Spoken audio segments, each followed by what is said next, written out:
Hey everyone, it's Aubrey, recovering perfectionist queen of distraction. Welcome to my living room and part 2 of our living room makeover.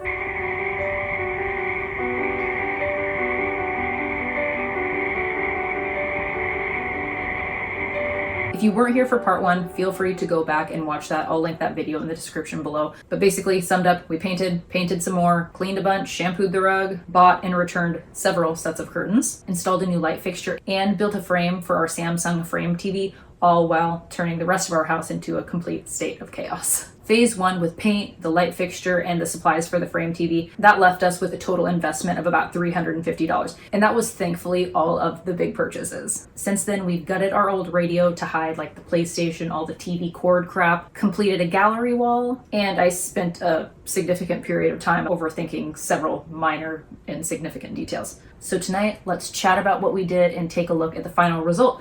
I have a giant mountain of laundry that I need to tackle tonight. This isn't really exactly how I imagine filming this video, but it's kind of one of those weeks, like if there's going to be a video this week, it's going to happen at the end of the day while the kids are sleeping, and I'm going to sit on the couch and fold laundry. So if you too have a basket of laundry that you need to tackle, go ahead and grab that, get a cup of tea, and let's tackle this together.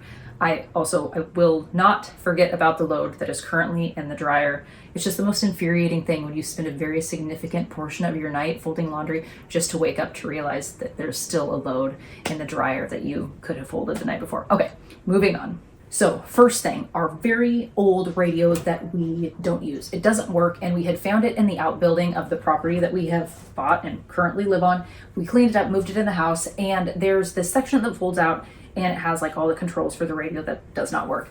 And I was telling my husband, wouldn't it be cool if we like gutted this and we were able to put the PlayStation and all the other TV mumbo jumbo in there? And Josh just thought my idea was so brilliant. So one day I walked out of my room and the inside of the radio was outside of the radio, and it was really just overall a really good call. I love having that complete lack of visual clutter when it comes to the PlayStation and wires and whatnot. As far as the decor on the radio goes, that pretty much all stayed the same. Plant, family picture, my brother. The Christmas cactus, I did repot that into something smaller. I had repotted it back at the end of the summer, and I think it was just really mad at me for putting it in something other than the pot that it had been living in for like literally the last 20 years. So while once upon a time it covered up the fact that that chunk of the radio is missing, it doesn't so much anymore. I'm hoping that that grows back. If not, we're just going to look at that hole, and I'm not going to overthink it too much. So when it comes to the gallery wall, let me tell you, that was a migraine and a half. I do absolutely love how it turned out, but one thing that I am just so very proud of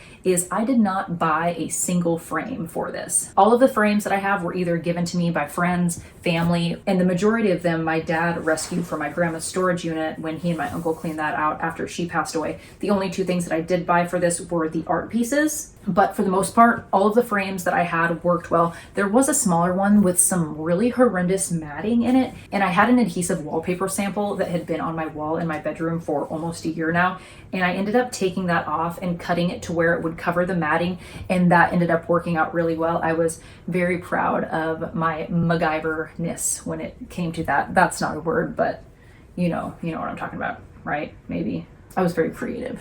And then when it comes to the pictures that I put in the frame, I did try to use as many pictures as possible that I already had around the house or in storage. I got some pictures from my mom. There were a few that I decided to get printed out, just a couple current pictures of the boys together, and then a picture of them with their cousins. And when it came down to like actually putting this wall together, basically I spent far too long overthinking where I wanted everything to go. I had laid everything out on the floor, but when it came to actually getting the floor design on the wall, that is where my brain stopped working. So I did take a picture of it, I printed out the picture, and I measured all the gaps and transferred that to the sheet of paper. And while I was going to try and execute this on my own, I am so very thankful that my brain covered the creative half of this project, and my husband came in to save the day with his like very logical, like math oriented brain.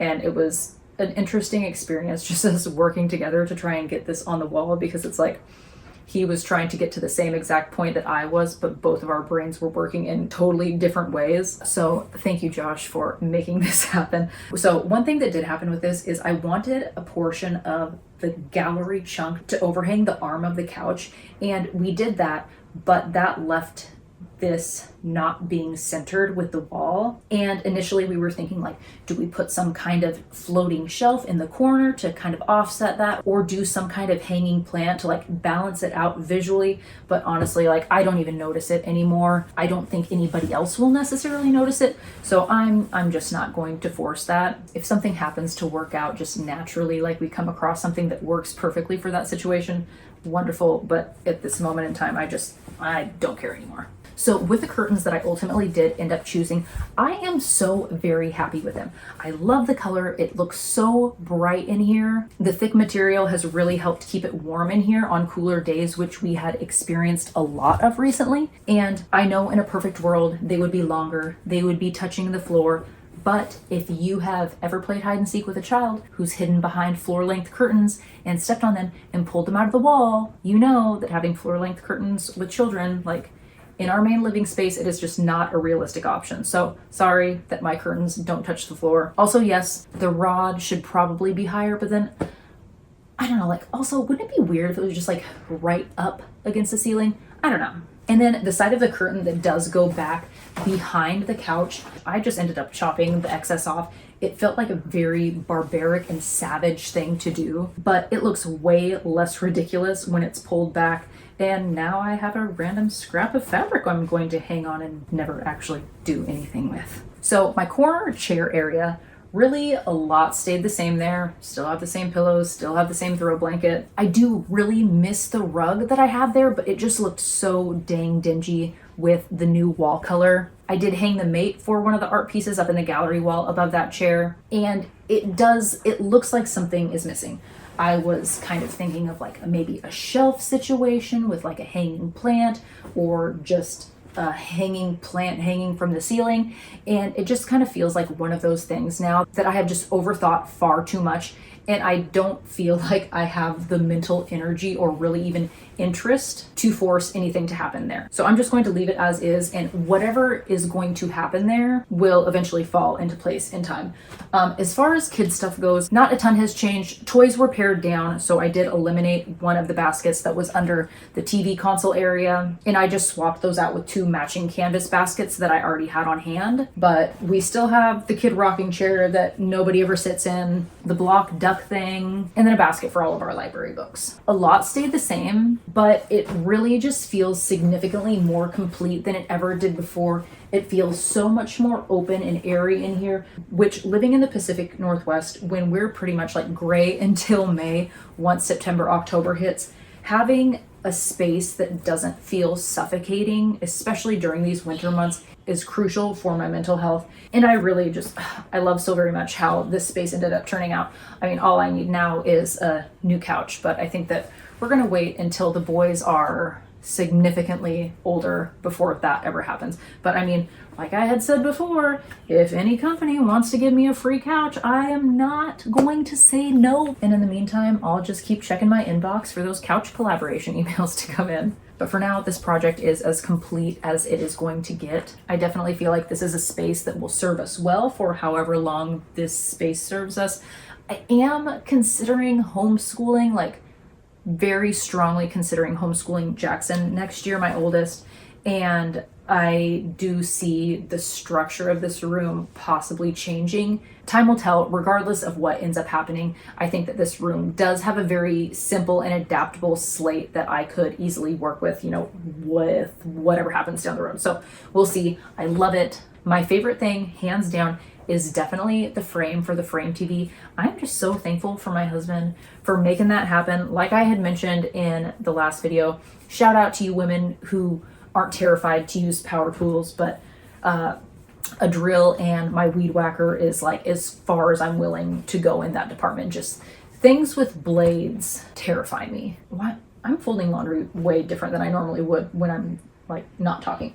Anyway, I know that there were a few of you who had asked for like directions on how to make our frame TV.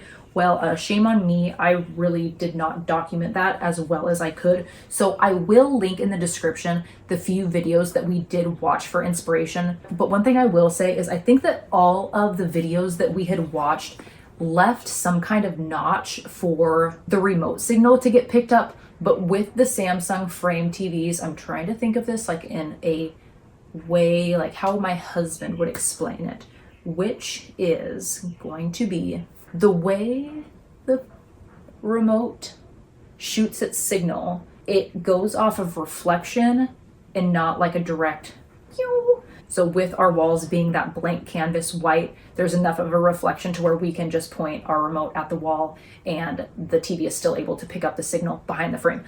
So that's that. Gosh, that was really hard to get to come out of my brain and mouth at the same time. Okay, so what we spent on this second phase, I spent $52 on art and $14 on photo prints, which $66, leaving us with a grand project total of $416, which, like, I feel like the majority of that was paint. Why is paint so dang expensive? It's infuriating. I just miss the good old days when paint was the cheap way to jazz up a room. Not anymore, my friend, not anymore. Well, that is that. Thank you for tagging along with me as I shared our living room transformation. I really do just love it in here. Anyway, if you are not yet subscribed and you would like to do so, you are invited.